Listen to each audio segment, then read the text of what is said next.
오늘도 레전드 채널을 방문해주셔서 대단히 감사합니다. 시연통쾌의 감동 눈물 레전드 사연 바로 시작하겠습니다. 안녕하세요. 세상에 저 같은 일이 또 있을까 싶어서 이렇게 사연을 보내게 되었습니다. 저는 평범한 대한민국 남자입니다.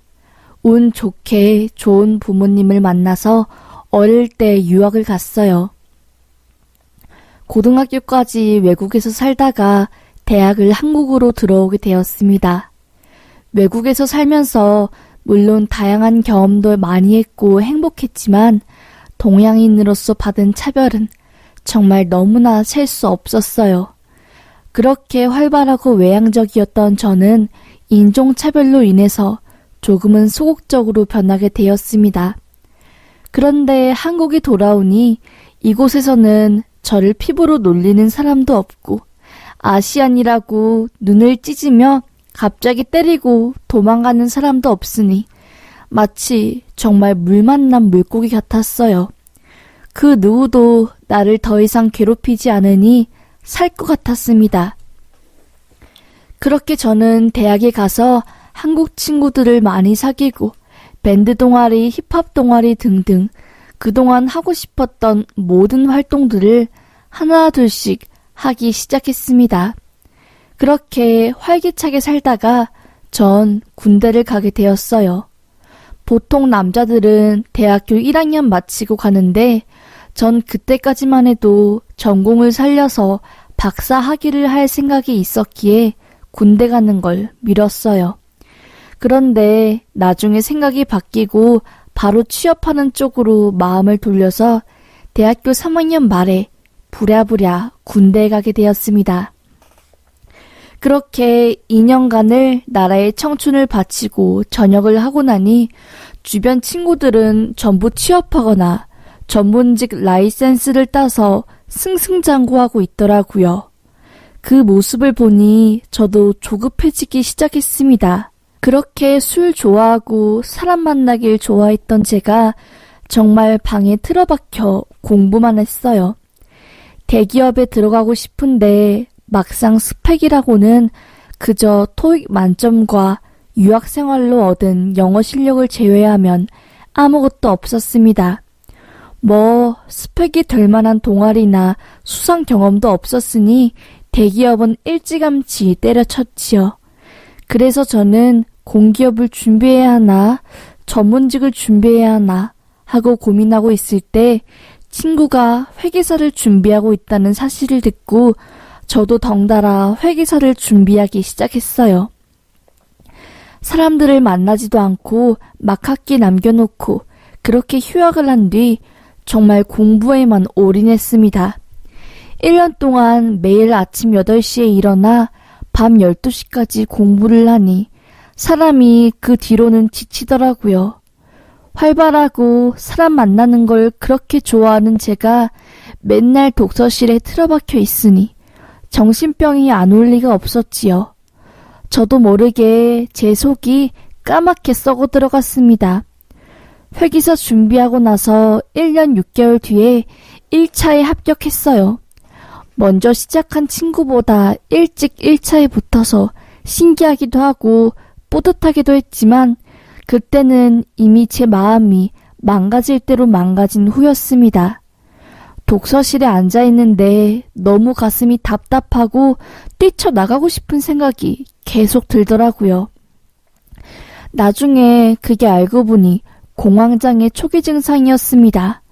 하여튼 어쨌든 1차에 붙었으니 정신 차리고 2차 준비하자 하고 공부에 매진했지만 이미 저는 마탱이가 가버린 상태였습니다. 글을 읽으려고 해도 읽히지가 않고 뭔가 머리가 고장난 느낌이었어요. 아침에 일어나면 눈물이 나고 숨도 쉬기 불편해서 미루다가 정신과에 가서 검사를 받아보았습니다. 알고 보니 우울증이라고 하더라고요. 원래 시험 공부하면서 중간중간 사람들도 만나고 나름 스트레스 풀면서 준비해야 하는데 저는 너무 극단적으로 생활해서 몸과 마음이 서서히 고장난 것 같다고 좀 쉬는 게 좋을 것 같다고 권유를 하시더라고요. 저도 더 이상 독서실에 박혀있고 싶지도 않았고 사실 회계 공부를 할수록 적성에 안 맞다는 생각이 들어서 그냥 정말 과감하게 회계사 1차 합격한 거 때려쳤습니다. 부모님과 심지어 학교 교수님들도 조금 벼터보라고 했지만 그냥 전 미련 없었어요. 회계사가 된다고 해도 행복할 것 같지 않았기 때문이었지요. 하여튼 그렇게 공부를 때려친 뒤 일반 기업에 들어가기 위해 준비를 했습니다. 그런데 CPA 1차 합격한 게 꽤 좋은 스펙이 되는 건지 기업에 서류를 넣는데 신기하게도 넣는 족족 붙더라고요. 그렇게 수험 생활을 청산한 후 저는 글로벌 기업에 입사하게 되었습니다.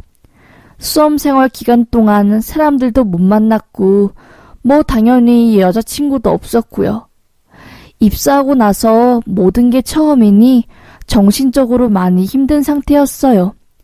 내가 너무 부족하고 못난 것 같고 대기업에 들어가서 돈은 많이 벌지만 이 생활을 언제까지 해야 하나 생각하고 정말 지쳐있을 때였습니다. 그런데 그렇게 나약해지고 흔들리고 있는 저에게 운명의 여자를 만나게 되었어요. 속상하고 우울해하는 저를 달래준다고 대학 친구가 저를 모 칵테일 바에 데려갔습니다. 거기서 한 잔, 두 잔 이렇게 마시며 수다를 떨고 있는데 왠지 뒤통수가 따가운 느낌이 들더라고요. 누가 쳐다보는 시선이 느껴졌습니다. 그걸 눈치챈 친구가 말하더라고요. 야, 저기 뒤에 있는 완전 이쁜 여자 보이냐?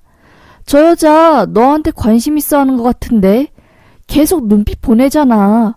야, 지금도 쳐다봐. 대박. 너무 노골적으로 호감 표시하는 것 같은데 네가 먼저 다가가봐. 라고 하며 저를 막 재촉했어요. 그때 저는 자신감도 많이 떨어져 있는 상태라서 내 주제에 무슨 여자야 하고 그냥 거절하고 말았지요. 그런데 그 순간 뒤에서 누가 제 등을 툭툭 치는 겁니다. 뒤를 돈 순간 저에게 눈빛을 보낸 그 여자가 서 있는 겁니다. 화들짝 놀라서 눈을 크게 뜨고 궁금한 표정을 지었더니 그 여자가 환하게 웃으며 말하더라고요. 사실 관심 있어서 아까부터 그쪽 계속 쳐다봤는데 망설이다가 말씀드려요. 하면서 번호를 건네는 겁니다. 정말 깜짝 놀랐어요. 그 여자는 그렇게 번호를 주고 급하게 그 칵테일 바를 나갔고요. 저는 집에 가서 한참을 고민하다가 그 여자에게 연락을 했습니다. 서로 문자를 주고받으며 통성명을 했어요. 그 여자는 S대 나와서 현재 동기들과 함께 스타트업 창업해서 이사로 일하고 있다는 겁니다. 네이버에 검색하면 바로 나올 정도로 그 분야에서 매출이 높고 정말 좀 탄탄한 회사인 것 같았어요. 저렇게 얼굴도 이쁜데 명문대의 스타트업 창업자라니 신기하기도 했지요. 그렇게 그 이후 몇 번 만나서 대화를 나누었는데 정말 말이 술술 잘 통하는 겁니다. 그동안 오랜 시험 준비로 인해 심신이 지치고 마음이 울적했는데 그 여자와의 대화로 정말 모든 에너지가 채워지고 충만해지는 기분이었어요. 저는 용기를 내서 여자에게 고백을 했고 그렇게 저희는 사귀게 되었습니다. 만난 지 얼마 되지 않았지만 저희는 자연스럽게 결혼을 생각하게 되었어요.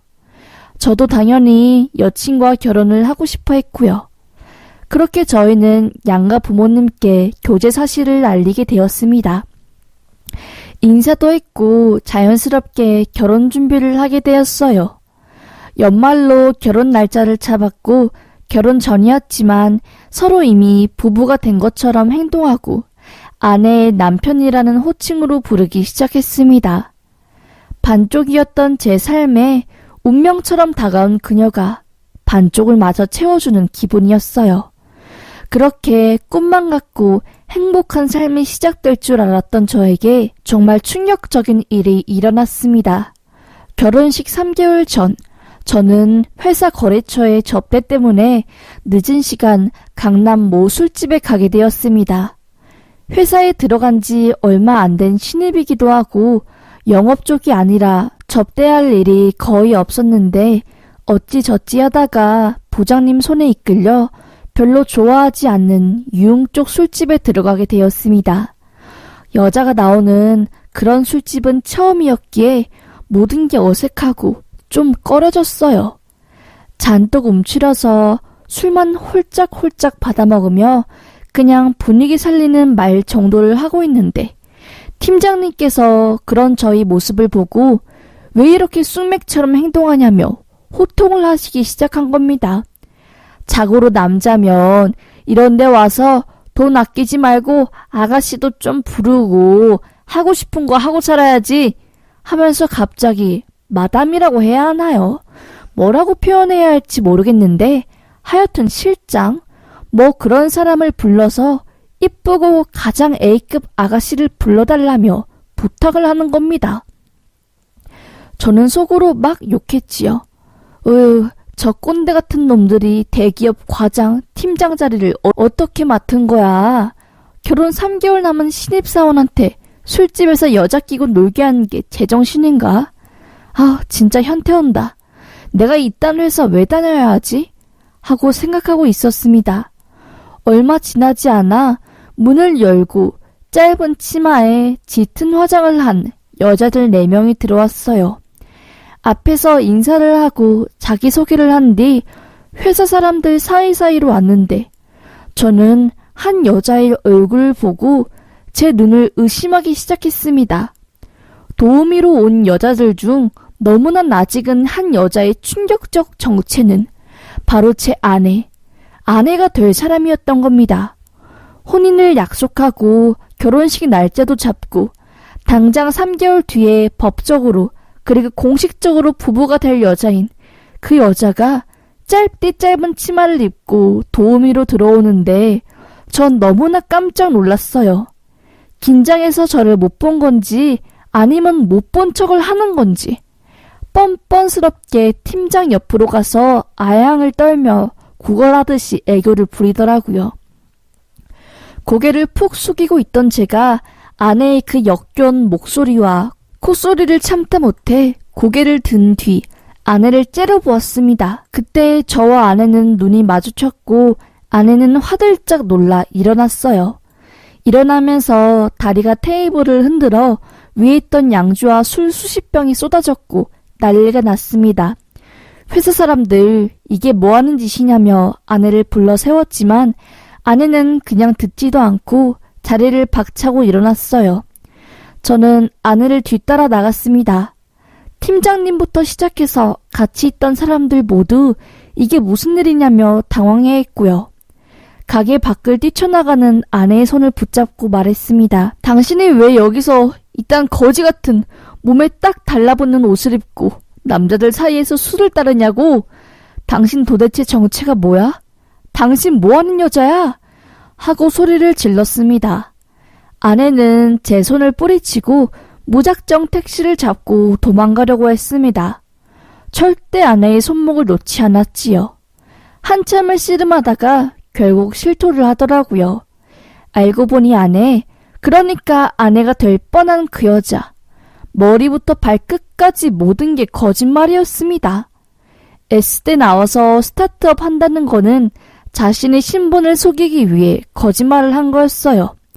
S대는커녕 고등학교도 졸업 안 한 완전 밑바닥 여자였고 제가 만난 아내의 부모님 또한 아내가 그날만 사람을 구해서 자기 부모님인 양 한 거였습니다. 온몸에 소름이 쫙 돋더라고요. 술집에서 아내가 저에게 작업을 걸었을 때 그날도 일 끝나고 잠깐 칵테일바 들려서 술 마시고 있다가 저랑 친구가 하는 이야기를 듣고 제가 대기업에 다닌다는 걸 파악한 뒤 작업을 건 거였습니다. 저는 정말 아무것도 모르고 홀라당 속아 넘어간 거였지요. 사실을 알게 되자 온몸이 부들부들 떨리더라고요. 정말 너무 열이 올라서 막 온몸에서 김이 나오는 기분이었습니다. 부모님에게 이 모든 사실을 말씀드렸어요. 나 이 결혼 못할 것 같다고, 예식장이고 뭐고 다 취소해야 할 것 같다고 하며 술집에서 예비 아내를 만난 사실을 말씀드렸네요. 어머니는 깜짝 놀라 거의 뒷목을 잡으셨고 아버지는 놀라셨지만 그래도 담담하게 결혼식 청첩장 돌리기 전이라 너무 다행이다라며 마음을 추스리라고 저를 위로해 주었네요. 저는 그날 술집에서 예비 아내를 만났다는 소문이 회사에 쫙 퍼졌습니다.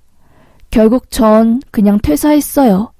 신입사원 술집 데려가는 문화도 마음에 안 들고 이것저것 싹 다 싫었는데 타이밍이 잘 떨어졌지요.